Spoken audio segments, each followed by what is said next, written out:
할렐루야, 호산나교회 주일 예배 나오신 성도 여러분들, 주님의 이름으로 진심으로 축복하고 환영합니다. 오늘도 우리가 한 주간을 살고 또 이렇게 함께 모여서 예배를 드립니다. 한 주 동안 하나님의 은혜에, 사랑에 감사하는 시간 되길 소원합니다. 그것들을 기억하고 우리에게 주신 너무나 소중한 생명들을 귀하게 여기고 그 생명으로 주님께 진심으로 깊게 예배드리고 고백하는 시간 되길 소원합니다. 그냥 껍데기만 왔다가 가는 인생이 아니라 하나님 앞에 우리의 모든 것을 매 시간 최선을 다해서 전심으로 드리겠다는 고백, 함께 드린 예배 드리길 소원합니다. 모두 다 함께 그 자리에 일어나셔서 우리의 슬픔을 기쁨으로 바꾸실 주님, 그렇게 하신 주님 십자가의 보혈을 기억하면서 함께 찬양하도록 하겠습니다.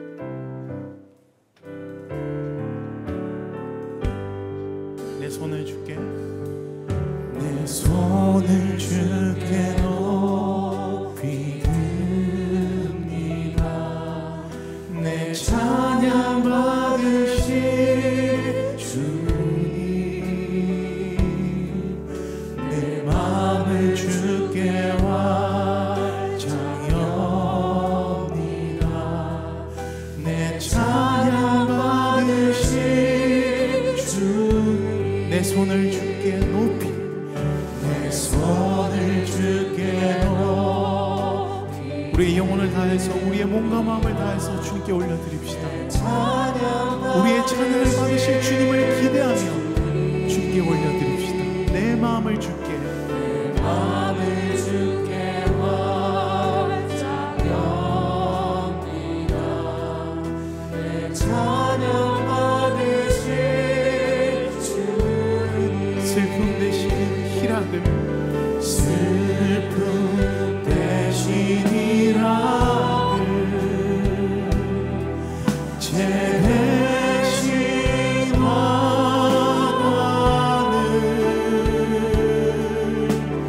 그 신 대신 찬송을, 찬송의 옷을 주셔 내 손을 주께,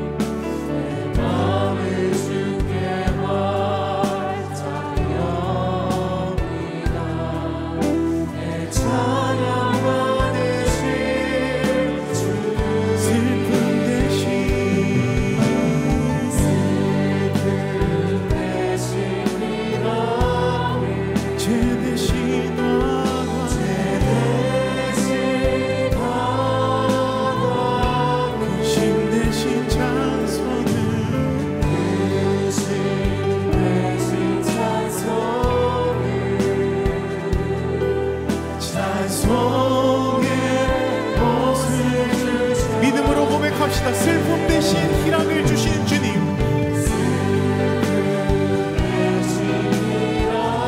제 대신 화관을, 그 신 대신 찬송을,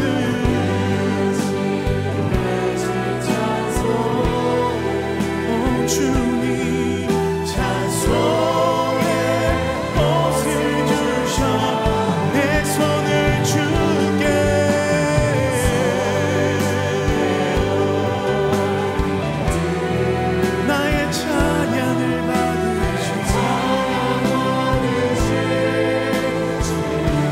내 마음을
당신은 평강의 왕,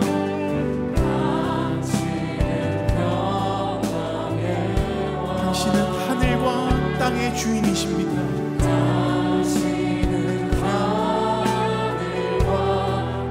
당신은 정의의 아들이십니다.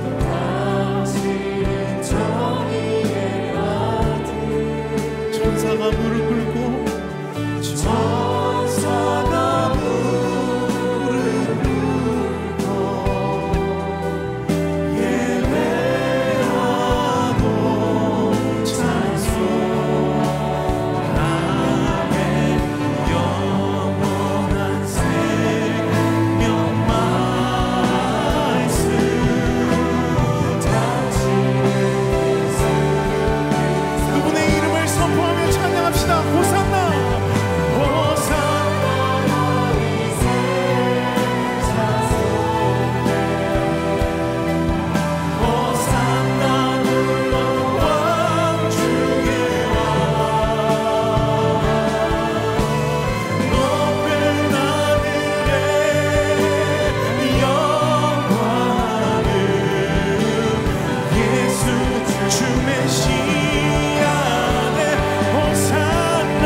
구원자되신 주님께 영광의 박수 올려드립시다. 주님만을 예배합니다. 주님만을 찬송합니다. 주님만을 송축합니다. 할렐루야. 묵상으로 기도하심으로 우리 예배를 주 앞에 올려드리겠습니다. 함께 묵상으로 기도하겠습니다.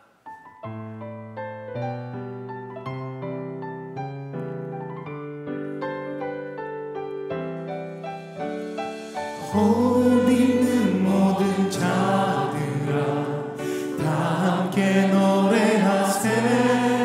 그는 선하시고 인자하신 나의 주.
함께 사도신경으로 우리의 신앙을 고백하겠습니다.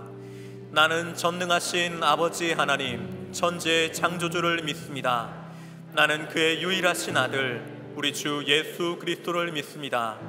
그는 성령으로 잉태되어 동정녀 마리아에게서 나시고 본디오 빌라도에게 고난을 받아 십자가에 못 박혀 죽으시고 장사된 지 사흘 만에 죽은 자 가운데서 다시 살아나셨으며 하늘에 오르시어 전능하신 아버지 하나님 우편에 앉아 계시다가 거기로부터 살아있는 자와 죽은 자를 심판하러 오십니다.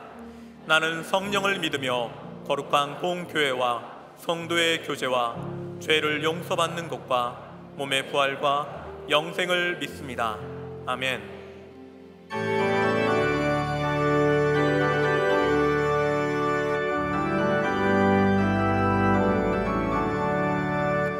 예수를 나의 구주 삼고 성령과 피로써 거듭나니 이 세상에서 내 영혼이 하늘의 영광 누리도다. 이것이 나의 간증이요 이것이 나의 찬송일세. 나 사는 동안 끊임없이 구주를 찬송하리로다. 온전히 주께 맡기네요. 사랑의 음성을 듣는 중에 천사들 왕래하는 것과 하늘의 영광 보이로다. 이것이 나의 간증이요 이것이 나의 찬송일세. 나 사는 동안 끊임없이 구주를 찬송하리로다. 주 안에 기쁨 누림으로 마음의 풍랑이 찾아나니 세상과 나는 강곳 없고 구속한 주만 보이도다. 이것이 나의 간증이요 이것이 나의 찬송일세. 나 사는 동안 끊임없이 구주를 찬송하리로다.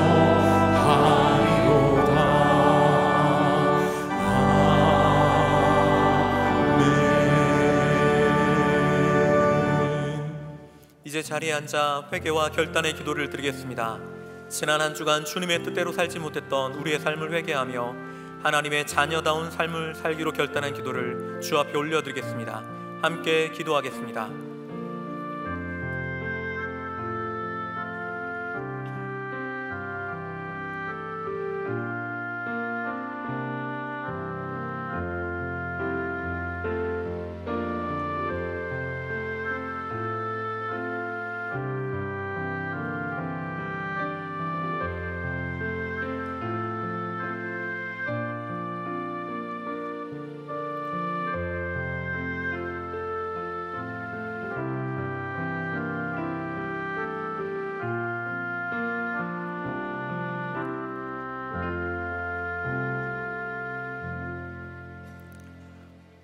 여호와는 나의 목자시니 내게 부족함이 없으리로다. 하나님 아버지, 모든 성도가 예배에 제자리에 함께 모여 주님을 찬양하고 경배드릴 수 있음에 감사드립니다. 선포된 말씀 붙들고 세상에 나가 살면서도 저희 연약함으로 인해 지은 저희 죄를 긍휼히 여기사 십자가 보혈로 깨끗하게 씻어 주옵소서. 세계는 지금 전쟁과 갈등으로 정치와 경제가 혼란해지고 계속되는 코로나 변이로 인해 더욱 어려움을 겪고 있습니다. 귀 있는 자는 성령이 교회들에게 하시는 말씀을 들을지어다 하신 것처럼 지금의 환난과 고통의 시간을 말씀과 기도를 통하여 승리하게 하옵소서. 새롭게 세워진 정부에도 주님의 은혜가 함께하사 공의와 정의로 이 나라를 다스리게 하옵소서. 저 북한 땅도 하루빨리 복음으로 하나 되는 나라 되게 하옵소서. 하나님 아버지, 방학 중 수요일마다 말씀 수련회가 있습니다. 모든 성도가 적극적으로 예배의 자리를 지키며 목사님들이 정성껏 준비한 말씀을 통해서 영적으로 더욱 성장하는 시간이 되게 하옵소서. 교육부 수련회가 은혜 가운데 마침에 감사드립니다. 앞으로의 사랑부 수련회와 진행 중인 농화부, 젊은이 부서, DTS 단교 선교가 하나님을 만나고 경험하는 귀한 시간 되게 하시고 안전하게 돌아오게 하옵소서. 하나님 아버지, 교회의 미래는 다음 세대에 있습니다. 우리의 자녀들이 좋은 환경 속에서 주님의 말씀을 잘 배우고 성장하여 하기 위한 믿음소 비전센터를 준비 중에 있습니다. 계획은 저희가 세우나 이끄심은 주님께 있사오니 모든 건축 과정이 하나님 안에서 진행되도록 더욱 한 마음으로 기도하게 하옵소서. 출타 중인 담임 목사님과 가정을 위하여 기도드립니다. 어느 곳에 계시든지 성령님이 함께하여 주시고 계신 곳에서 복음을 전할 때 선한 능력이 나타나게 하옵소서. 하나님 아버지, 우리의 작은 시름에도 귀 기울이는 하나님, 병상에 있는 자, 경제적 어려움과 진학과 취업을 준비하는 자, 뜻밖의 사고를 만나 슬픔에 잠긴 가족들, 장애를 이겨내야 하는 우리 가족들 위로하여 주시고 기도에 응답하여 주옵소서. 오래전에 저희 교회에서 사역하셨던 홍동필 목사님께서 말씀을 선포하실 때 온 성도가 아멘으로 화답하고 은혜 받는 시간 되게 하옵소서. 정성으로 준비한 예물과 샤론 성가대의 아름다운 찬양을 기쁘게 흠양하여 주시고 교회와 각 자리에서 섬기는 자들의 수고를 기억하여 주옵소서. 교회와 성도를 위하여 항상 기도하여 주시는 원로 목사님과 원로 장로님의 신원을 간곡히 하여 주옵소서. 우리를 죄에서 구원하여 주시고 삶의 주인 되신 예수님의 이름으로 기도드립니다. 아멘.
마지막 주 호산나 소식입니다.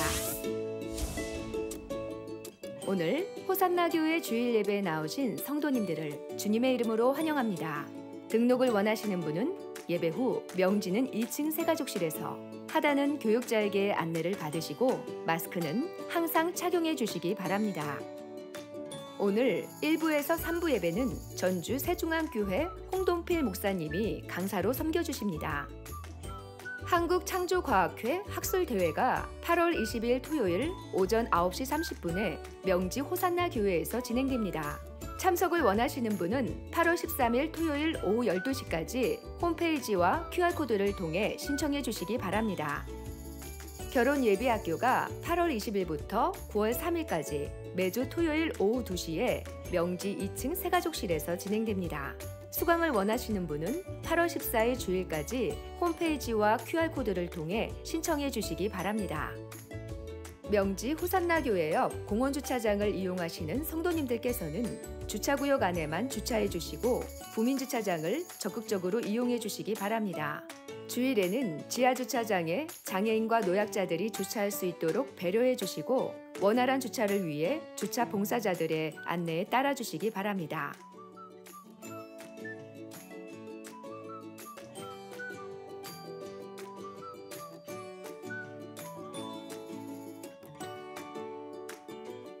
말씀과 함께 모바일 버전을 온라인 교인센터 앱과 교회 홈페이지를 통해 이용하실 수 있습니다.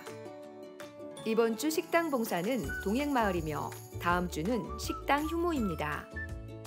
이번 주 미꿈소 비전센터를 위한 릴레이 기도 담당은 샬롬마을이며 다음 주는 소망마을입니다. 그 외에는 주보를 참고해 주시기 바랍니다. 이 시간 우리가 위로하고 기억할 분들이 계신데요. 모친이신 고 조덕이 성도님 장례 마치고 딸 이서현 집사님, 사위 최신한국 집사님 오셨습니다.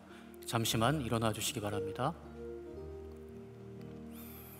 부친이신 고 김용재 장로님 장례 마치고 아들 김주채 장로님, 며느리 손정숙 권사님, 손녀 김찬희 성도님, 손자 김휘영 성도님 오셨습니다.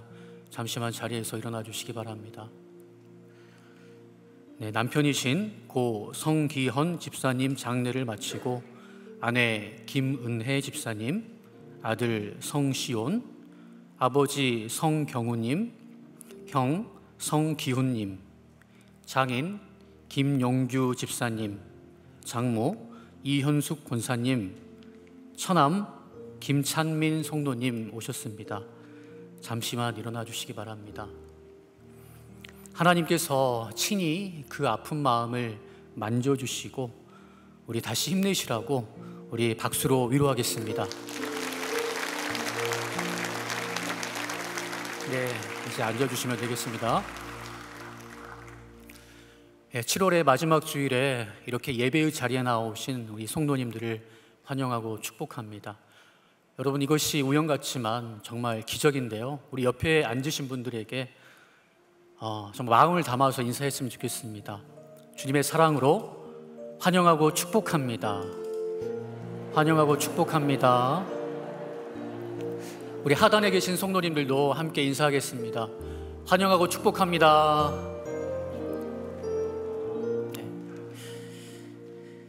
네, 오늘 오프닝 영상으로 주일학교 여름사역 리뷰 영상이 이렇게 소개되었는데요. 여러분들 보셨는지요? 여러분들께서 한마음으로 기도해 주셔서 교육부 여름사역을 하나님의 은혜 가운데 잘 마쳤습니다. 그동안 코로나로 인해서 3년 동안 외부로 나가지 못했는데 이번에 코로나가 다시 기승을 부리고 있지만 기도하는 마음으로, 제자리를 회복하는 마음으로 담대히 우리 선생님들 준비하며 교육자분과 함께 나아갔는데요. 이번에 몇 명의 다음 세대 학생들이 수련회에 참석했을까요?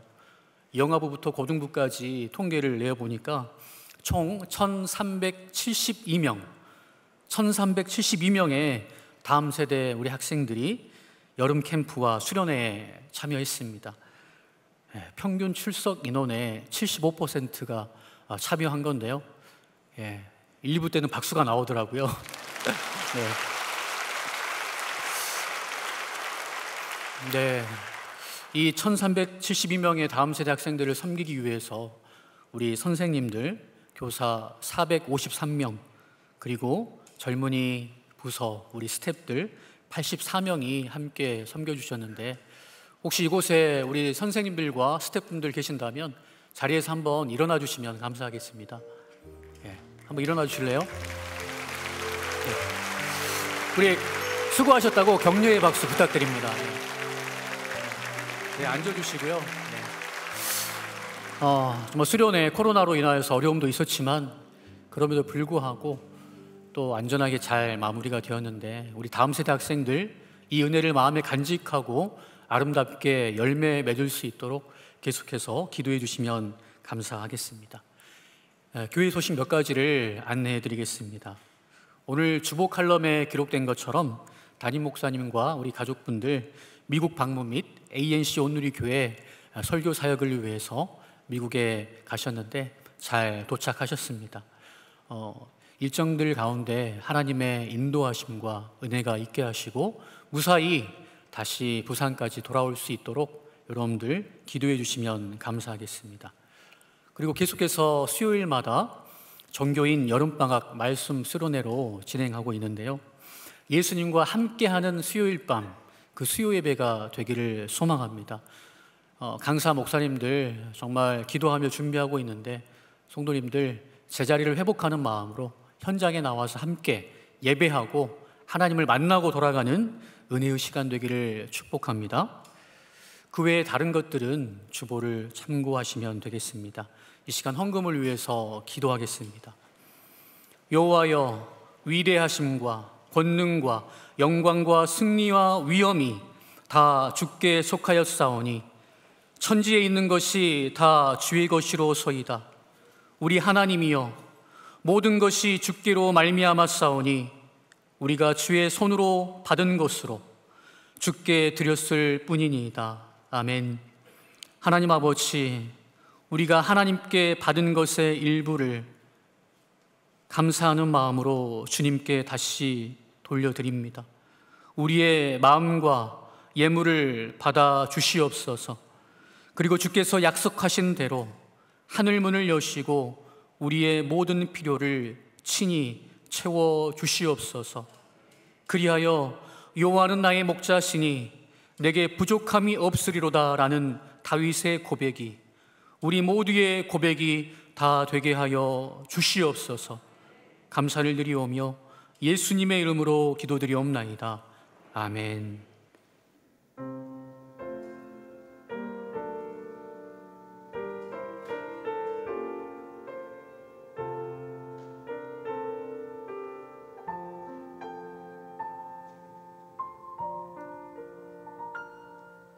작은 갈대 상자 물이 새지 않도록 역청과 나무진을 칠하네. 어떤 마음이었을까 그녀의 두 눈엔 눈물이 흐르고 흘러. 동그란 눈으로 엄마를 보고 있는 아이와 입을 맞추고 상자를 덮고 강가에 띄우며 간절히 기도했겠지. 정처 없이 강물이 흔들흔들 흘러내려가는 그 상자를 보며 눈을 감아도 보이는 아이와 눈을 맞추며 주저앉아 눈물을 흘렸겠지. 너의 삶의 참 주인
귀한 찬양에 감사드립니다. 이 시간 말씀을 함께 나누겠습니다. 요한복음 8장 1절에서 11절까지의 말씀을 함께 교독하겠습니다. 제가 먼저 1절 말씀을 봉독합니다. 예수는 감난산으로 가시니라. 성전으로 들어오시니 백성이 다 나아오는지라 앉으사 그들을 가르치시더니 서기관들과 바리새인들이 음행 중에 잡힌 여자를 끌고 와서 가운데 세우고 예수께 말하되 선생이여 이 여자가 간음하다가 현장에서 잡혔나이다. 모세는 율법에 이러한 여자를 돌로 치라 명하였거니와 선생은 어떻게 말하겠나이까? 그들이 이렇게 말하니 고발할 조건을 얻고자 하여 예수를 시험하느라. 예수께서 몸을 굽히사 손가락으로 땅에 쓰시니 그들이 묻기를 마지 아니하는지라. 이에 일어나 이르시되 너희 중에 죄 없는 자가 먼저 돌로 치라 하시고 다시 몸을 굽혀 손가락으로 땅에 쓰시니 그들이 이 말씀을 듣고 양심의 가책을 느껴 어른으로 시작하여 젊은이까지 하나씩 나가고 오직 예수와 그 가운데 섰는 여자만 남았더라. 예수께서 일어나사 여자 외에 아무도 없는 것을 보시고 이르시되 여자여 너를 고발하던 그들이 어디 있느냐? 너를 정죄한 자가 없느냐? 함께 있습니다. 대답하되 주여 없나이다. 예수께서 이르시되 나도 너를 정죄하지 아니하노니 가서 다시는 죄를 범하지 말라 하시니라. 아멘. 이 시간에는 죄 없는 자가 먼저 돌로 치라라는 제목으로 말씀 전해주실 강사 목사님을 잠시 소개하겠습니다. 강사 목사님은 합동신학대학원 대학교 이사와 합신총회 증경총회장을 역임하시고 현재 전주 세중앙교회 담임 목사님으로 섬기고 계신 홍동필 목사님이십니다.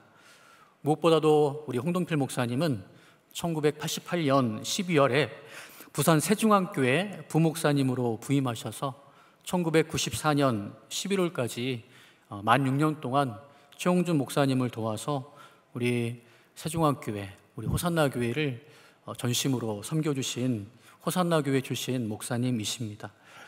어제 교제하면서 알게 된 사실인데요.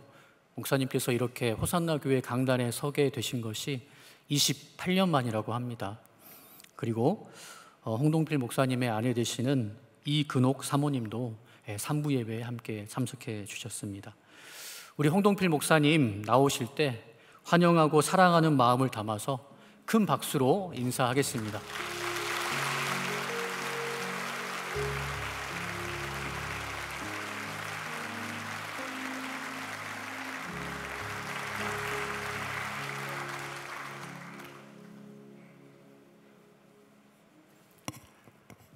반갑습니다.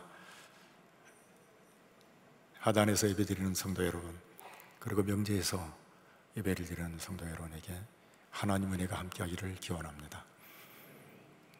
28년 전 정말 아무것도 모르는 새파란 34살의 젊은 부목사, 목회가 무엇인지, 제자 훈련이 무엇인지 최홍준 목사님 통해서 배우게 하시고 지금까지 제자 훈련하는 그런 목회할 수 있는 원동력이 되게 하신 목사님과 교회 앞에 감사를 드립니다. 그리고 생각지 않았는데 유진수 목사님 전화 오셔서 강단을 좀 이렇게 소개해 주셔서 너무 고맙습니다. 28년 만에 강단에 서기 때문에 사실은 낙동강을 건너기 전까지는 별 감흥이 없었어요. 근데 참 사람이 묘합니다. 낙동강을 건너서 호산나교회에 건물이 보이고 이름이 딱 들어오는데 그때 좀 이상해지더라고요. 역시 나는 부산 세중앙교회, 지금 호산나교회 출신 목사구나 하는 것을 깨닫게 되었습니다. 감회가 새롭고 너무 고맙습니다. 원로 되시는 박현태 장로님, 잊을 수가 없죠. 저에게는 아버지 뻘 정도 되시는 연세인데도 불구하고 한 번도 제가 운전을 해본 적이 없습니다. 깍듯하게 목사님, 장로님께서 친히 운전해 주시고 그렇게 섬겨주셨던 그런 장로님, 몸져 누워 계셔서 마음이 많이 아프고, 진도영 장로님은 그때 당시 30년 만에 강추인데 서울까지 직접 오셔서 저희 가족을 부산까지 안내해 주신 그런 귀한 장로님이십니다. 저희 아들이 하단 초등학교 1학년에 입학을 하게 됩니다. 그때 우리 장로님께서 뭐라고 말씀하셨냐면, 교무실에서 그냥 그대로 좀 격한 경상도 표현을 그대로 하면 이렇게 말합니다. 아까는 잘했는데 강대에 서니까 안 되네요.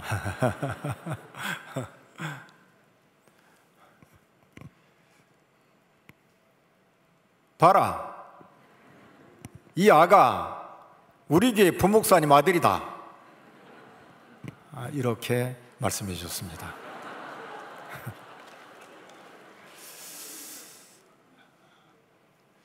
부목사, 새파란 젊은 나이인데 이렇게 말씀해 주시는 장로님이 계신다는 건 저한테는 너무 좋았고, 호산나 교회 장로님들과 교회 성도들의 수준이 얼마나 높은가를 알게 해 주었습니다. 일일이 말씀을 다 드려야 되는데 너무 많아서 다 말씀을 못 드리고 감사의 조건이 너무 많은데 정말 감사를 드립니다. 무덤이 옆에 있는데 거기서부터 출발을 했거든요. 전주에 있는 교회가 길이 없어요. 그런데도 참 찾아와 주셔서 격려해 주신 여러 분이 계시지만 한 분을 들라고 한다면 나태권 장로님을 틀지 않을 수가 없습니다. 제가 나 장로님을 별명을 붙일 때 의리의 사나이라 그렇게 별명을 붙였습니다. 저희 교회 행사가 있을 때마다 한 번도 빠짐없이 참여해 주시고 격려해 주시고 축하를 해주신 분이 나 장로님이십니다. 물론 박현재 장로님과 진도영 장로님은 말할 필요가 없지요. 이 자리를 빌어서 평소에 말씀을 못 드렸는데 나 장로님께 감사를 드립니다. 고맙습니다. 오늘 설교 제목은 죄 없는 자가 먼저 돌로 치라입니다. 여러분들이 어떤 내용인지 뻔히 아는 그런 내용이죠. 이것은 비록 예수 믿는 사람만이 아는 내용은 결코 아닙니다. 문학을 하거나 연극을 한 사람들도 이 대목을 가지고 글도 쓰기도 하고 작품을 만들기도 했습니다. 그러나 오늘 본문을 잘 보시면은 어떤 의미인지, 우리 주님께서 어떤 분인지, 교회가 무엇을 해야 되는지, 성도라면 어떤 마음을 가져야 되는지를 가르쳐 주시는 정말 너무 좋은 그런 본문이 오늘 이 본문입니다. 오늘 본문은 이렇게 시작합니다. 예수는 감람산으로 가시니라, 이렇게 시작합니다. 이 말은 앞에는 누군가가 딴 데로 갔다, 그 말을 말해주고 있는 것이라 이 말입니다. 요한복음 7장 마지막 절 53절에 보면 이렇게 말합니다. 다 각각 집으로 돌아가고 8장 1절 예수는 감람산으로 가시니라, 이렇게 연결이 되는 그런 내용입니다. 내용인즉 어떤 내용이냐면 요한복음 7장 전체는 초막절을 지키는 그런 내용입니다. 초막절은 이스라엘의 3대 명절 중에 하나입니다. 유월절이 있고 맥추절이 있고 추수절이 있습니다. 추수절을 다른 말로 말하면 초막절이라고도 말을 합니다. 명절에는 성경에 이렇게 말합니다. 이스라엘 모든 성인 남자는 예루살렘 성전에 올라와서 그 얼굴을 하나님께 보이라, 그렇게 말해줍니다. 명절을 지킬 때의 특징은 첫날도 성이고 마지막 날도 성회입니다. 전국에서 성인 남자들과 그리고 성인들이 다 모여서 하나님께 얼굴을 보이고 그리고 잔치를 합니다. 과거에 우리나라에 지금이야 그런 문화가 없지만 추석 때나 설날 때 보면은 동네에서 장구를 치고 그리고 한 바퀴 돌면 아이들이 졸졸졸 따라다니면서 그야말로 설날이다, 명절이다, 그걸 느끼게 해줍니다. 이스라엘 나라도 마찬가지예요. 이 명절 때에는 그야말로 온 국민들이 함께 기뻐하고 그리고 이 자리에 참여하게 됩니다. 그때에 예수님께서 하신 일이 있는데 전국 복음을 전하고 하나님의 말씀을 가르쳐 주십니다. 놀라운 일은 이렇게 기쁘고 즐겁고 축제와 같은 명절 때에 어떤 일이 벌어지는가? 엄청난 작업을 하고 있었던 것입니다. 그 작업이 뭐냐면 대제사장들과 바리새인들이 아랫사람들, 쉽게 말하면 부하들을 보내서 예수님을 잡아오라고 명령을 내린 거예요. 쉽게 말해서 체포령을 내린 거라 이 말입니다. 그런데 그들이 잡지를 못하고 그냥 돌아와요, 빈손으로. 그때 대제사장과 특별히 바리새인들이 난리가 난 거예요.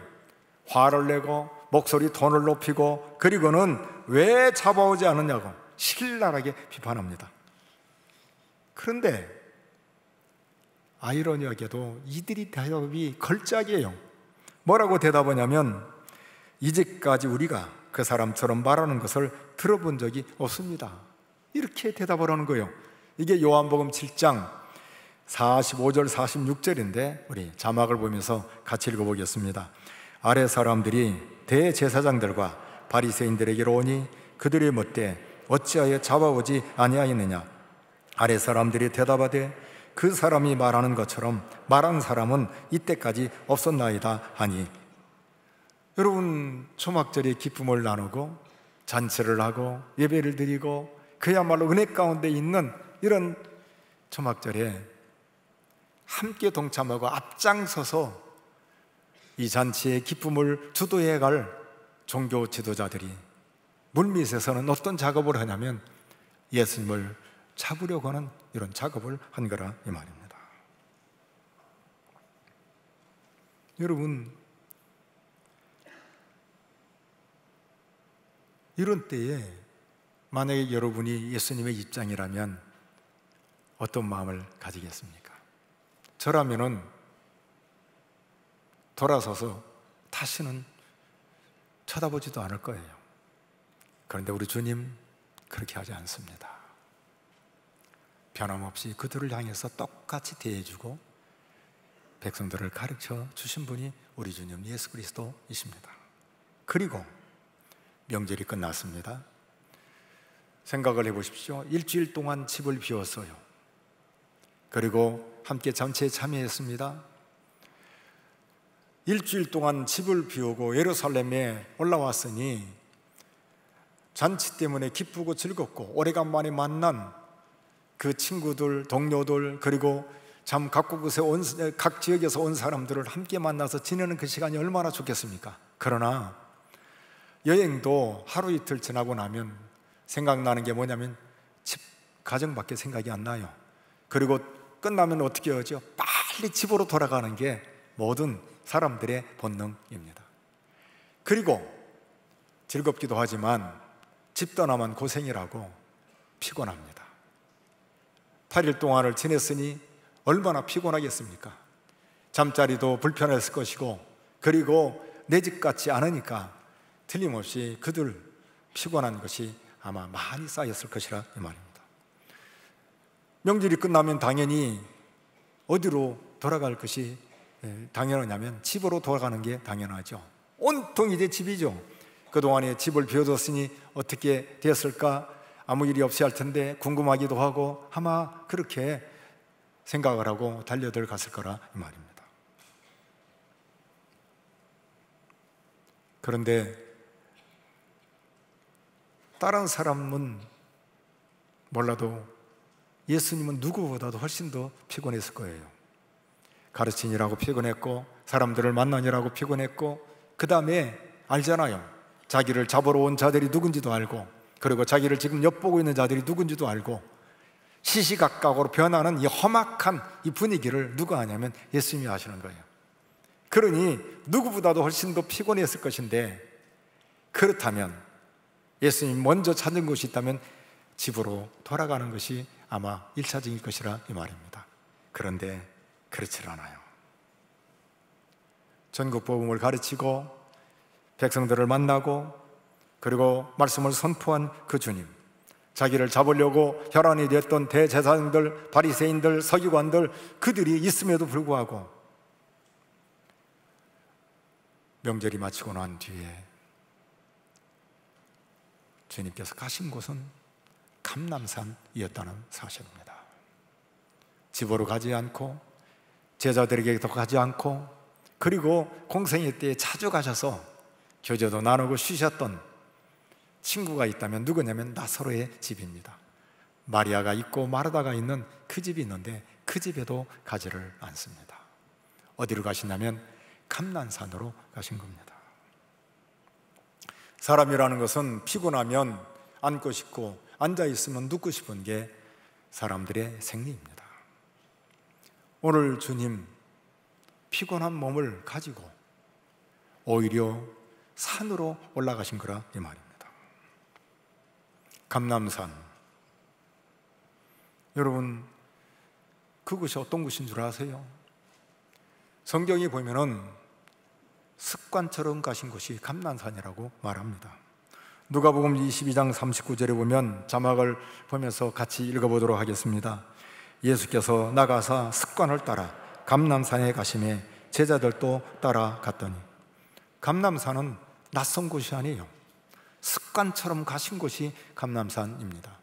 제자들도 따라갔고, 그리고 틈만 나면 가신 곳이 어디냐면 감람산입니다. 예수님께서 마지막 만찬을 마치시고 그리고 찬미하면서 가셨던 곳이 어디냐면 감람산이라고 말해 줍니다.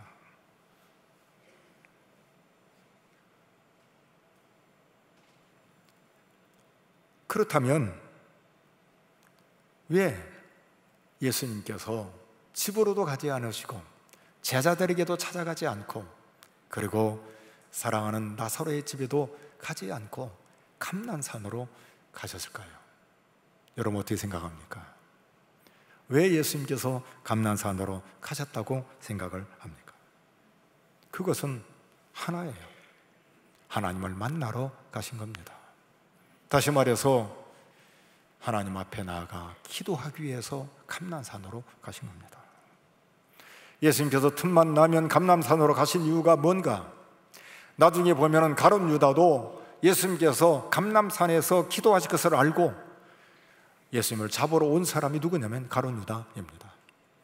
쉽게 말해서 틈만 나면 찾아가신 곳이 감람산인데, 감람산에 구경한 것이 아니라 그저 산소, 좋은 공기 마시러 그것이 아니라 하나님 앞에 기도하러 가신 것이 바로 예수님이시고 찾아가신 그곳이 감람산입니다. 그것이 얼마나 자주 가셨는지 습관을 따라 갔다고 말씀해 주십니다. 습관, 이건 대단히 중요합니다. 어떤 사람이 어떤 습관을 가지는 것은 그 사람의 됨됨이를 말해 주는 겁니다. 우리가 이렇게 말을 하죠. 저 사람은 정말 기도의 사람이야. 저 사람은 정말 전도하는 사람이야. 저 사람은 정말 법 없이 살 사람이야. 아무개 그 사람 어디 가면 만날 수 있어. 무슨 말이에요? 그 사람이 평소에 어떻게 사는가를 우리에게 가르쳐 주십니다. 오늘 주님 피곤한 몸을 이끌고 감람산에 가십니다. 사랑하는 여러분, 주께서 감람산에 가셔서 엎드려 기도하는 건 하나님을 만나기 위함입니다. 이 말은 예수님은 하나님 없이 살 수 없는 것을 우리에게 가르쳐 주십니다. 본래 우리 주님 예수 그리스도는 하늘 영광의 그 보좌에서 아버지 하나님과 더불어서 성령 하나님과 더불어서 삼위일체 되신 분이 떼어질 수 없는 함께 하시고 함께 모든 것을 하셨던 그 주님이신데, 이 땅에 오신 이유는 낮고 천한 이 땅에 죄로 말미암아 영원히 죽은 인간을 구원하기 위해서 인간의 몸을 입고 오신 분이 우리 주님 예수 그리스도이십니다. 주님은 그 몸을 입고 있기 때문에 시간의 제약을 받고 공간의 제약을 받는 거예요. 예루살렘 성전에서 백성들을 가르치고 그들을 만나고 그리고 그들에게 천국 복음을 전하고 하나님의 나라가 어떤 것인가를 가르치신 그 주님, 그러나 몸은 한계가 있기 때문에 떨어질 수밖에 없는 거예요. 명절이 끝나자마자 곧장 그 몸을 가지고 감난산으로 쫓아가신 그것은 어디에 있는가? 떨어졌던 그 주님, 육신의 제약을 받고 있는 그 예수 그리스도는 하나님을 만나고 싶은 이 열정 한 가지, 그로 하여금 그 집도 아니고 제자들도 아니고 나사로의 집도 아니고 그 하나님을 향해서 그렇게 곧장 달려가게 만든 이유가 거기에 있는 거라 이 말입니다. 그렇습니다. 하나님 만나는 예수 그리스도는 그 어떤 것보다도 가장 안식처가 그곳인 것을 그가 압니다. 주님 만날 때, 주님이 하나님을 만나는 그 순간, 그 시간이 가장 복된 시간이고, 그리고 그 시간이 가장 아름답고, 그리고 예수님에게 가장 편안하고 안락한 곳인 것을 우리에게 가르쳐 주십니다. 사랑하는 성도 여러분, 오늘 21세기에 사는 우리들 주변을 보십시오. 정보 홍수처럼 쏟아져 나옵니다. SNS를 만들고, 그리고는 모두가 좋은 것들을 다 제공해요. 그런데 잠깐만 생각을 잘못하면, 그거 모르면 시대에 뒤따르는 것처럼 생각합니다. 그거 모르면 바보처럼 여겨질 때가 많습니다. 아니에요. 여러분, 몸이 아파서 병원에 입원해 보십시오. TV 안 봐도 세상, 물정 몰라도 정보 하나도 없어도 세상 똑같이 돌아가요. 아무것도 몰라도 변하는 거 없습니다. 그리고 그 많은 것을 안다 할지라도 내 생명이 더 도움을 얻거나 내 영혼이 훨씬 좋아지는 것 없습니다. 오늘 이 시대를 보십시오. 사람들 살아가는 모습 보십시오. 여러분, 문 열고 당장에 예배당 문 열고 나가면 우리가 불렀던 찬송, 그리고 두 손 모아 기도했던 우리의 기도 나가 보십시오. 너무 세요. 이 세상이 너무 셉니다. 생각을 다 뺏어가요.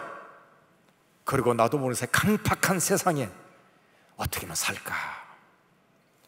그런데 어떻습니까? 예배당 문을 열고 들어오면 주님을 만나는 그 시간 달라요. 달라요. 나를 만나주시는 그 주님. 여러분, 돈이 많아가지고 사람이 행복한 게 아닙니다. 권력을 가졌다고 사람 행복이에요? 아니요. 높은 자리에 있고 공부를 많이 해서 인간이 행복하고 평안한다면 성경은 그렇게 말했을 겁니다. 인간의 참된 행복, 인간의 평안함, 아니, 우리로 하여금 살만 나게 하는 그 한 가지가 있는데, 그게 뭔 줄 아세요? 예수님 만나는 겁니다. 주님 만나는 그때에 우리도 모르는 사이에 이게 인간이구나, 내가 어떤 존재인가를 깨닫게 되고, 내가 이 세상에 왜 살아야 되는가를 알게 되고, 눈이 번쩍이지고 뭔가 하고 싶고 내 가슴이 뛰고 내 영혼이 맑아지고, 그러면서 나로 하여금 나이에 불문하고, 젊은 사람만이 아니라 나이 먹은 사람이라도 똑같아요. 살맛이 나는 거예요. 뭔가 하고 싶습니다.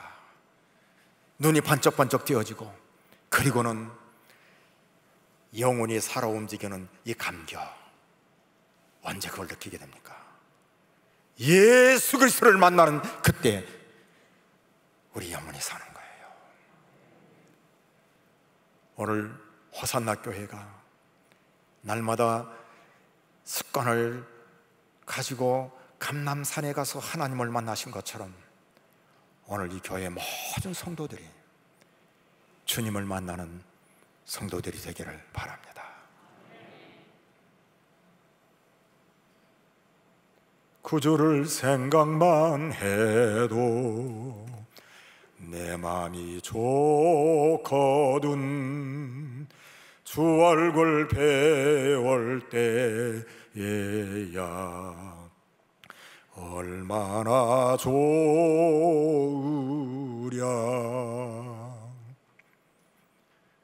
내가 비록 몸이 아프고 앞이 꽉 막힌 것 같을지라도 주님을 만나는 그 심령, 그 영혼은 다릅니다. 우리의 신앙인 선배들, 그리 시냇가로 가라고 명령을 받아서 갔던 엘리야, 물은 흐르고 산만 있고 아무도 없는 그곳인데도 불구하고 아침 저녁으로 까마귀를 통해서 떡과 고기를 공수해주고, 그리고 매일같이 주님이 만나주심으로, 여러분 보십시오. 그 엘리야 어떻게 됩니까? 놀랍게도 죽음을 보지 않고 하늘로 올라가지 않습니까? 그것만이 아니에요. 예수님 십자가를 앞에 뒀을 때에 변화산에서 변화된 그 순간 하늘에서 두 사람이 내려오는데 모세와 엘리야입니다. 여러분, 저 3대째 예수 믿는다고 말씀드렸습니다만 제가 언제 뛸 듯이 기뻐한 줄 아세요? 첫째는 예수님 만났을 때 그렇게 감격스러울 수가 없었고, 또 하나는 마태복음 17장입니다. 모세와 엘리야 궁금했습니다. 죽은 자들이 지금 천국에서 어떻게 하고 살고 있을까? 숨은 어떻게 쉬며 그들이 만났을 때 어떻게 대화를 나눴으며 궁금했어요. 그런데 마태복음 17장을 제가 깨달으면서 무엇을 발견한 줄 아세요? 그래, 오늘 죽은 사람이나 1000년 전에 죽은 사람이나, 아니 그 훨씬 전에 죽은 사람이라 할지라도 똑같이 하나님의 나라에서 영광스러운 그 영광을 누리게 되면서 함께 대화를 나누고 예수 그리스도를 향해서 살아가는 아름다운 그 영광의 세계. 보십시오. 수천 년 전에 죽었던 모세, 그리고 그 후에 죽지 않고 올라간 엘리야가 함께 만납니다. 뭐 얘기하는 줄 아세요? 장차 예루살렘에서 예수님이 죽으실 십자가에 대해서 얘기하는 거예요. 잘 들으십시오. 우리가 이 땅에 사는 모든 삶이 하늘에 직결된다는 것을 잊지 마시기를 바랍니다. 오늘 부른 찬양, 오늘 하나님 앞에 섬기는 이 섬김, 이 봉사, 이 모든 게 하나님께 아름답게 상달된다는 것을 잊지 마시기를 바랍니다. 오늘 예수님 습관을 따라서 감람산에 가십니다. 그리고 하나님을 만나요. 그리고 이튿날 어떻게 한 줄 아세요? 다시 예루살렘 성전으로 가십니다. 저 같으면 안 갈 거예요. 왜냐하면 날 잡으려고 하는 사람들, 새파란 눈으로 쳐다보고 있는 저 바리새인들, 더 제사장들, 서기관들, 안 갈 거요. 근데 갑니다. 왜 그래요? 기도했잖아요. 하나님을 만난 거예요. 하나님을 만난 거예요. 다시 돌아갑니다. 2부 예배 때는 아마 어떻게 기도했는가 그런 얘기를 말씀을 드렸는데, 아마 틀림없이 이렇게 하나님과 만나서 얘기했을 겁니다. 하나님, 아버지, 저 초막절 잘 지키고 왔습니다. 아버지께서 나에게 주신 사명 감당하느라고 잘 가르쳤습니다. 천국이 있다는 걸 가르쳐주고 천국이 생생하게 있다는 걸 그들에게 가르쳐줬습니다. 아마 그런 얘기를 나누지 않았겠나 생각이 들어요. 못 알아듣는 사람은 뭐 그냥 있어도 되지만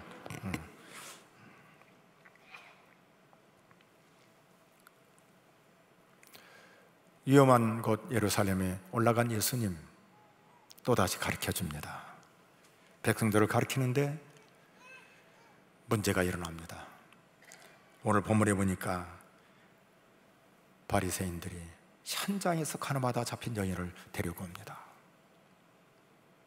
틈만 나면 예수님을 시험하고 올무에 걸려들게 하려고 했던 그들.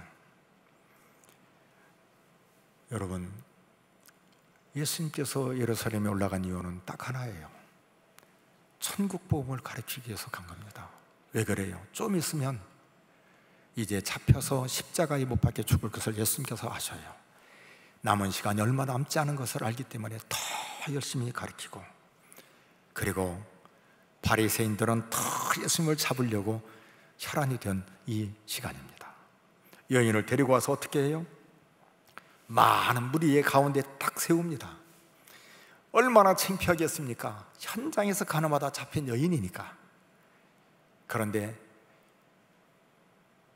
바리새인들, 성경을 가르치는 사람들인데 상관하지 않아요.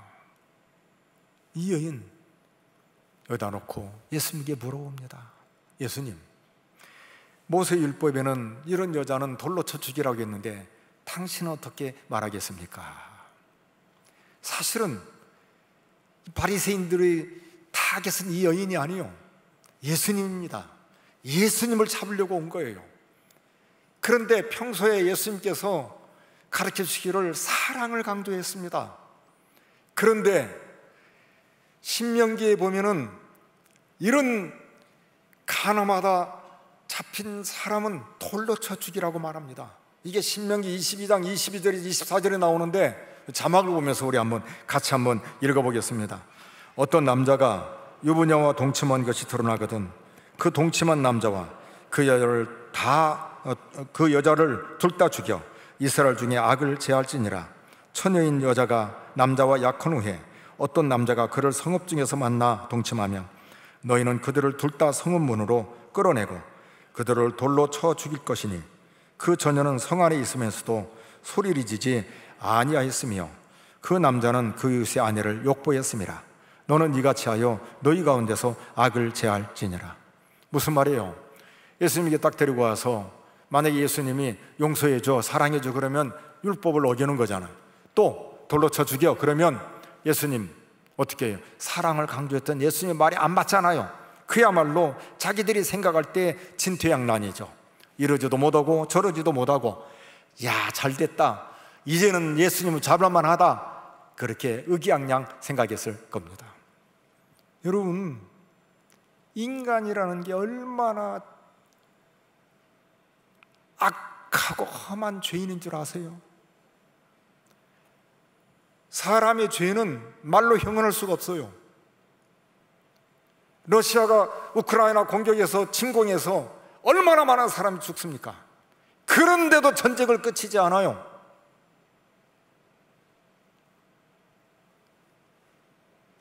그것뿐만이 아니죠. 지난 2주간 동안에 어떤 일이 있어요? 어떻게 자기 딸을 약물을 탄 것을 주고서 먹게 하냐 이 말이에요. 여러분, 인간의 죄는 말로 형용할 수가 없어요. 그 험악한 건. 예수님 앞에 이들이 어떻게 하나님 앞에 고개를 뻣뻣이 대고 더군다나 성경을 알면서 이렇게 예수님을 올무에 잡아놓고 이렇게 곤란하게 만드냐 이 말입니다. 그런데 여러분, 예수님은 하나님이십니다. 다 알아요. 우리의 머리털까지도 세신 되신 분이 우리 주님 예수 그리스도 아닙니까? 다 알아요. 그런데 어떻게 하죠? 말 한마디 안 씁니다. 한마디 말을 하지 않아요. 그리고 그들을 향해서 주께서 이렇게 행동을 취하십니다. 몸을 굽히고 손가락에 땅에다가 글을 쓰십니다. 그리고 일어나셔서 이렇게 말합니다. 너희 중에 죄 없는 자가 먼저 돌로 치라. 오해하지 마십시오. 예수님 이렇게 말하지 않았어요. 화가 나고 분노하고 이것들 한번 손 좀 대줘야지. 그리고는 이렇게 말하지 않아요. 너희 중에 죄 없는 자가 먼저 돌로 쳐 이놈들아, 이렇게 말하지 않았다는 거예요. 잘 들어야 해요. 너희 중에 죄 없는 자가 먼저 돌로 치라. 그야말로 조용히, 그리고 들을 수 있도록 또박또박 말씀하시고 몸을 굽히고 다시 손가락으로 땅에 글을 쓰십니다. 그리고 일어나셔요. 어떤 일이 벌어진 줄 아시죠? 한 사람도 없이 다 사라집니다. 거기에 보면 이렇게 표현해요. 어른부터 시작해서 젊은이까지 하나씩 하나씩 떠났다, 그렇게 말합니다. 여러분, 예수님께서 왜 이 말을 하셨을까요? 사람들이 여러 가지로 해석을 하고 설명을 할 수가 있습니다. 양심의 가책을 받기 위해서, 아니면 예수님이 어떤 변명하기 위해서. 아니요, 주께서 그렇게 말씀하신 것은 다른 데 있어요. 성경은 이렇게 말합니다. 두 가지를 말하는데, 첫째는 양심의 가책이, 저들이 양심의 가책을 받았다, 그렇게 말합니다. 예수님께서 그 말씀하시고 글을 쓴 사이에 양심의 가책을 받은 거예요. 두 번째는 어른부터 시작해서 젊은이까지 야, 틀려서 가자, 그리고 욱 하고 간 게 아니라 어른부터 젊은이까지 성경을 보면 하나씩 하나씩 떠납니다. 하나씩 떠나요.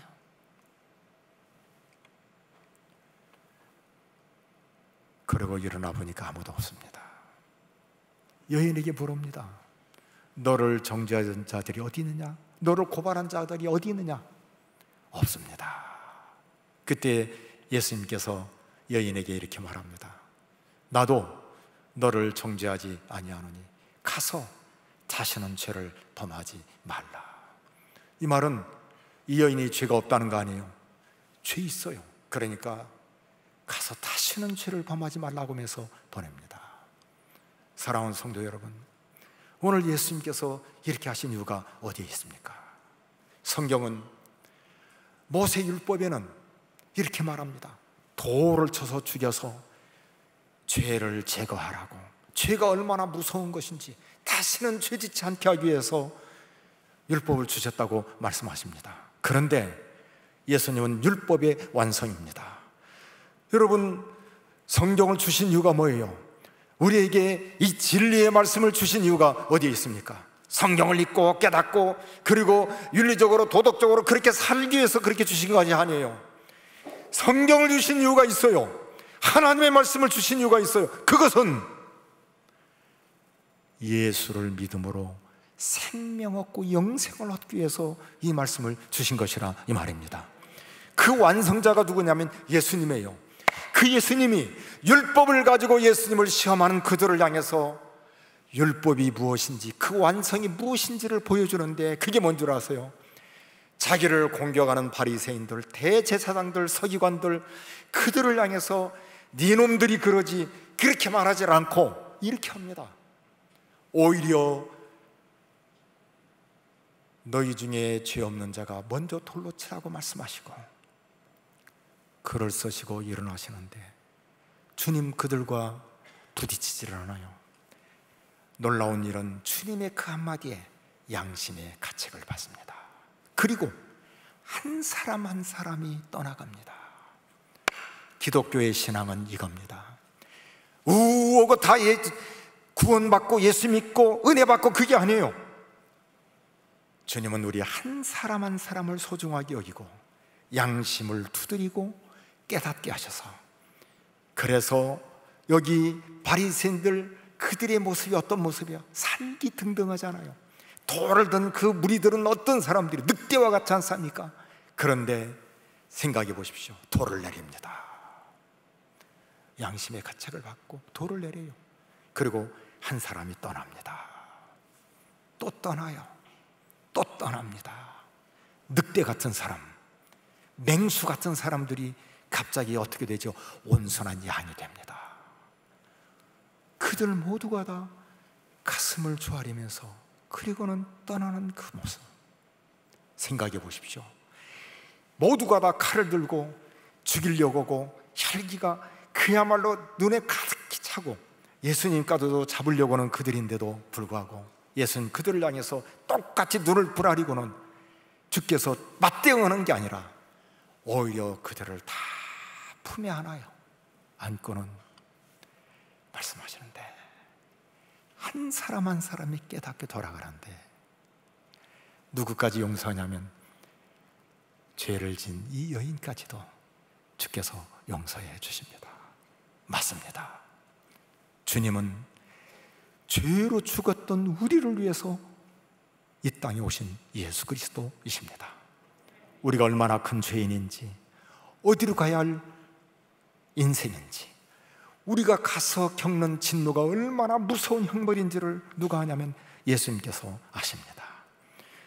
우리를 대하시는 주님은 똑같이 우리와 맞대응하는 그분이 아니라 오히려 우리의 죄를 보고 안타깝고 마음 아파하면서 그리고 그걸 놓고 너희는 그것이 아니라 그걸 끌어안으면서 그걸 깨닫게 하시고 어루만져주고 심령 한 명, 그 양심, 심령 하나하나를 붙들어서 오히려 그들을 변화시켜서 돌아가게 하고 죄지을 자리에서 죄짓지 않게 하고 그리고 그들로 하여금 온순한 양이 되게 해서 돌아가게 하시는 그분이 우리 주님 예수 그리스도이십니다. 여러분은 그 예수님을 믿습니까? 여러분,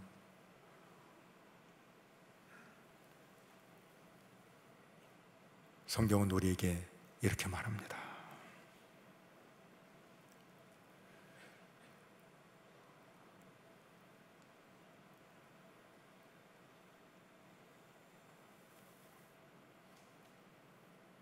상한 갈대를 꺾지 않는 주님, 꺼져가는 등불을 끄지 아니하시는 주님, 우리의 죄를 따라 처치하지 않으시는 우리 주님, 우리 죄를 동에서 서에서 먼 곳으로 옮기시는 분이 우리 주님이라고 말씀해 주십니다. 여러분, 다시 이제 돌이켜서 생각해 보십시다. 저도 그렇고 여러분도 그렇고, 아니 안 믿는 사람도 그렇고, 내가 절박한 가운데 하고 교회를 떠오른다면 뭐가 떠올려야 되겠습니까? 내가 너무 힘들어. 그럴 때 목사님을 떠오른다면 뭐가 생각나야 되겠습니까? 너무 힘들어. 그럴 때 예수 잘 믿는 장로님을 떠오른다면 뭐가 생각나야 되겠습니까? 설명하죠. 목사를, 장로를, 집사를, 권사를, 아니 예수 잘 믿는 성도를, 예수 잘 믿는 청소년을, 청년을, 어린아이를 생각한다면 뭐가 떠오르겠습니까? 이게 떠올라요. 그래도 목사님은 나를 이해해주고 안아주겠지. 그래도 장로님은 나를 이해해주고 안아주겠지. 그래도 교회만큼은 나를 받아주겠지. 세상 모두가 다 나를 외면한다 할지라도 교회만큼은 나를 받아주겠지. 이게 저도 그렇고 여러분도 그렇고 안 믿는 모든 사람들이 똑같이 생각하는, 그게 진짜입니다. 오늘 호산나 교회가 그렇게 되기를 바랍니다. 호산나 교회 하면 맞아, 그 교회는 나 같은 사람도 받아주고, 호산나 교회 성도하면 맞아, 그분들은 진짜 예수님 닮은 사람들 같아. 안아주고 보듬어주는. 제가 여기 오기 전에 2부 예배 마치고 나서 인터뷰를 하는데 앞으로의 이 교회에 정말 원하는 게 있다면 뭡니까? 한마디 했어요. 다른 거 없습니다. 최근에 일어나는 일들을 여러분 보시면 알 거예요. 코로나 바이러스 19가 오기 전에 광우병부터 시작해서 조로, 독감, 할 것 없이 별의별 것이 다 있지 않습니까? 전염병이 이렇게 터졌어요. 그리고 오늘 이 시대만큼 지진이 많은 적이 있나요?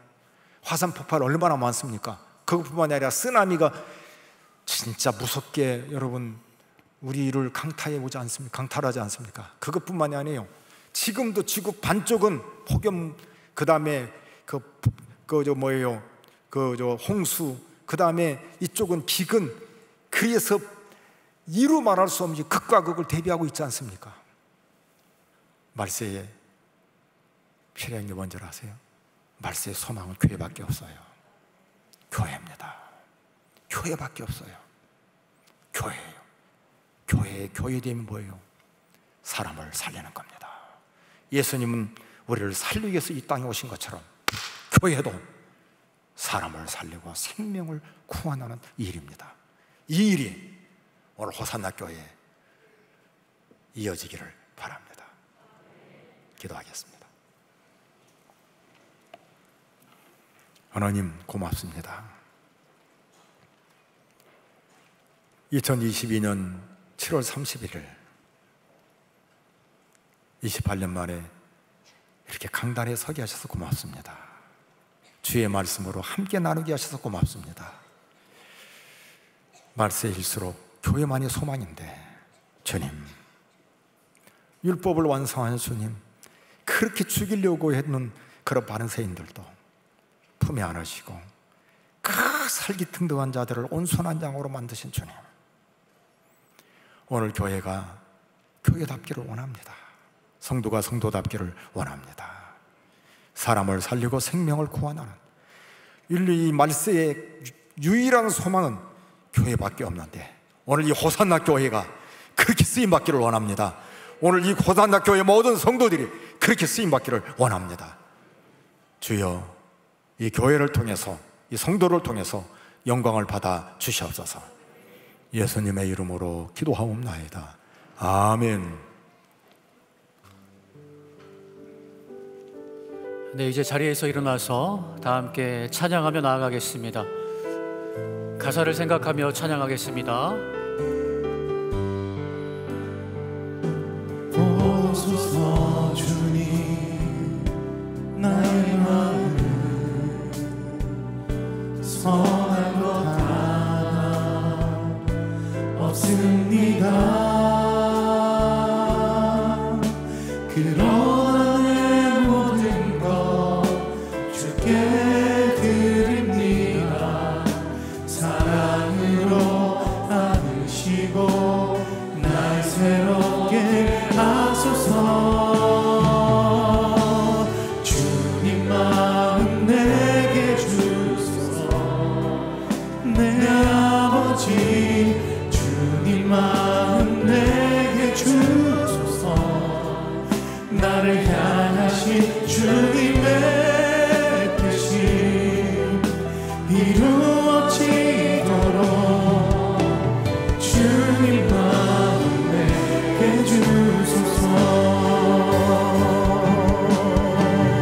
주님 마음 내게 주소서.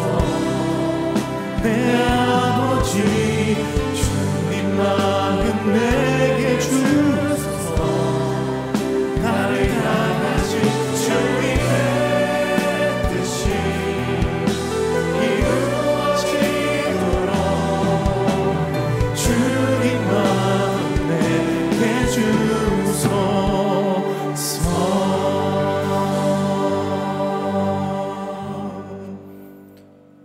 이제 홍동필 목사님 나오셔서 축도 인도해 주시겠습니다.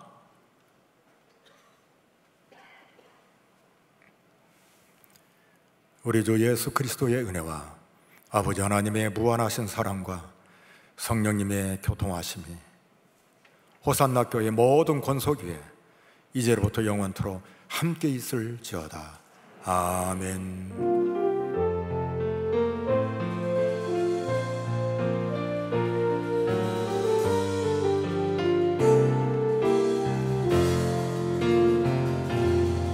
우리 예배 다시 하나님께 영광의 박수 올려드리겠습니다.